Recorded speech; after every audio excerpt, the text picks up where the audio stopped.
저는 이제 선비 문화라는 측면에서 선비들의 삶을 우리가 본받을 필요가 있다. 왜 그러느냐? 이제는 문화적인 세상이 돼야 된다라고 저는 생각을 해요. 과거에는 작년까지는 어쩌면 돈이라든가 우리가 그런 것들을 쫓아서 왔다면 이제는 거기를 좀 벗어나야 되지 않는가. 새로운 시대가 왔다. 나는 그렇게 생각을 하거든요. 그래서 좀 더 문화적으로 성숙된 삶을 하자.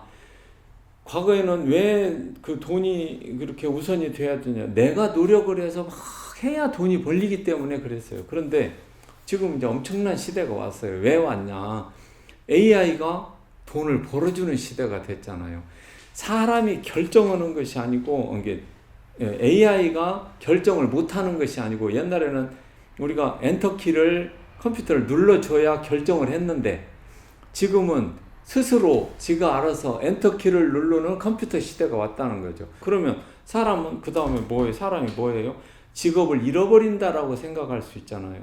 근데 직업을 잃어버리는 게 아니고 우리는 풍요로운 문화를 향유하는 시대로 가야 된다.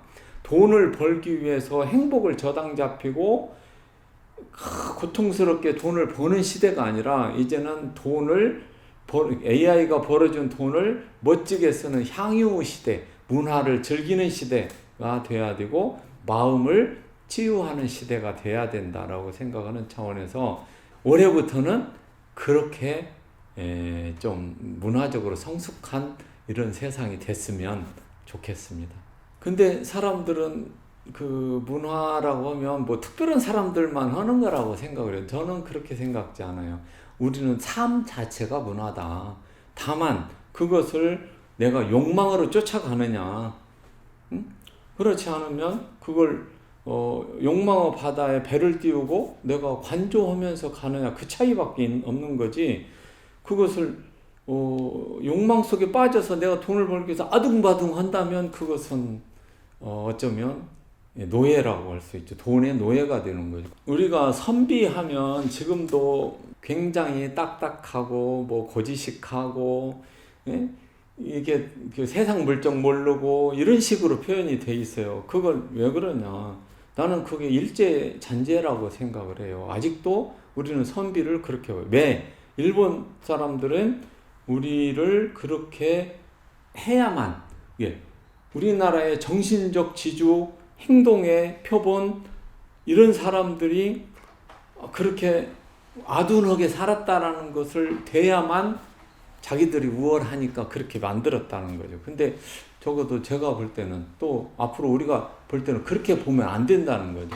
선비는 가장 현실적이면서 가장 부지런하기도 하고 가장 또 그 높은 경지, 어떤 삶의 경지 또는 문화적 경지, 이런 것들을 추구하는 사람이다. 궁극으로는 선비는 하늘의 이치에 따라서 사는 것을 전제로 한다. 그래서 내가 우주적 지향을 한다라는 거죠.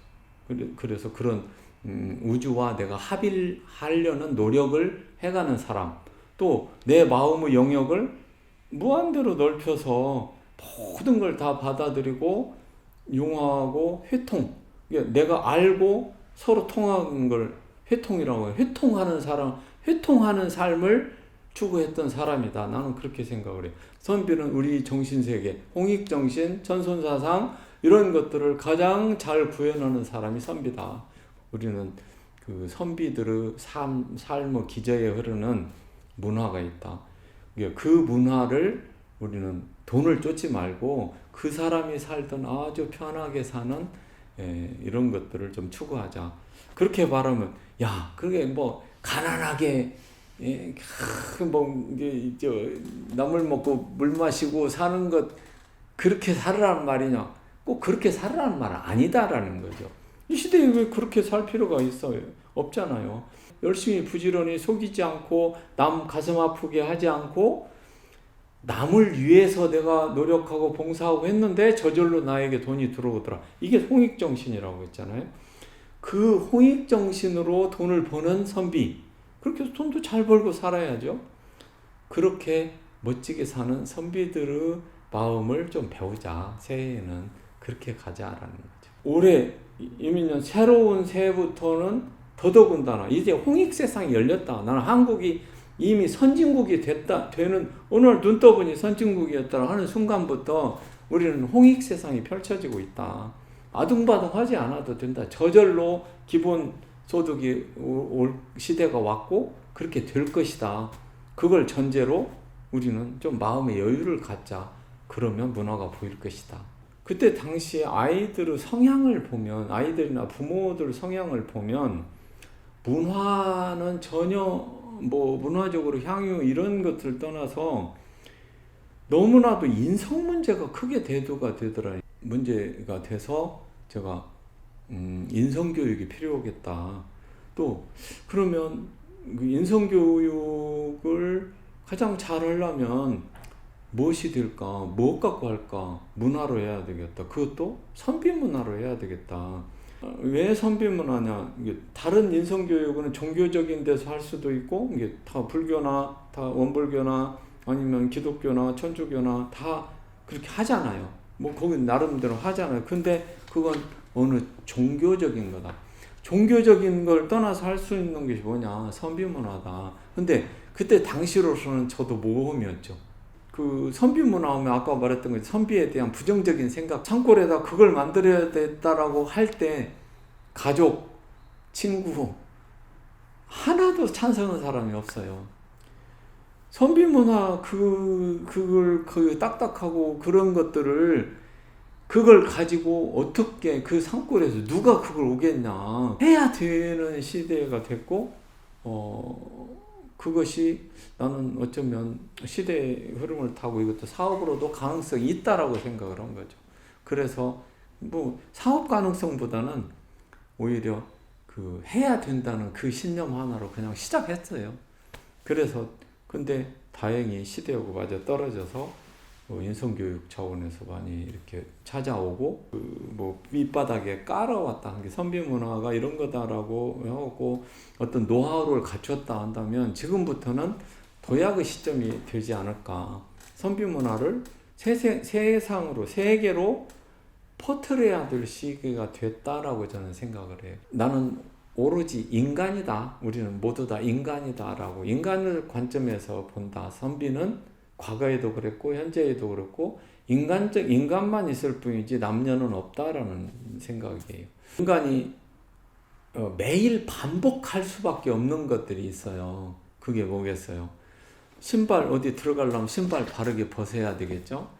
밥 세끼 먹으려면 수저 젓가락 들어야 되겠죠? 수저 젓가락 바르게 놓아야겠죠? 옷 벗어서 바르게 해야 되겠죠? 그럼 어디 나가려면 옷 바르게 입어야 되겠죠? 그거죠.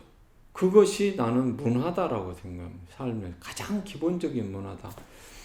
그래서 매일 반복해서 할 수밖에 없는 것이 바르게 돼야 된다라는 거죠. 이게 우주가 깨어날 때 깨어나고 우주가 잠들 때 잠들고 그 리듬을 맞춰서 살아야 된다라는 것부터 해서 매일 반복하는 것을 바르게 앉고 서고 걷고 눕고 행주자화라고는 그걸 바르게 하자. 거기에 플러스해서 우리는 사람이기 때문에 사회적 관계 속에서 살아야 되기 때문에 예절이 필요하다. 다른 사람을 위해서 필요하냐? 나를 위해서 필요로 한 거다라는 거죠. 근데 나를 위해서 돈을 벌으려고 하면 그것은 고수는 아니다. 고수는 남을 위해서 일을 했는데 내 이익이 저절로 따라 들어오는 게 그게 고수다.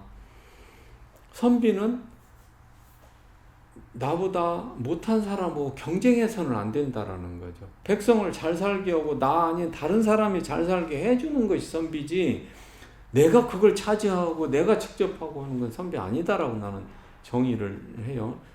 그러면 이 시대에는 앞으로 그런 시대 그런 삶을 좀 하자. 왜? AI가 우리 일을 대신해주고 있다. 그러면 우리는 좀 더 품위 있게 사람을 살리는 세상을 살리는 그런 저기를 하자는 측면에서 선비 정신이 세계를 지배하는 사상이 돼야 된다라고 그러면 여유를 가질 수 있잖아요. 서로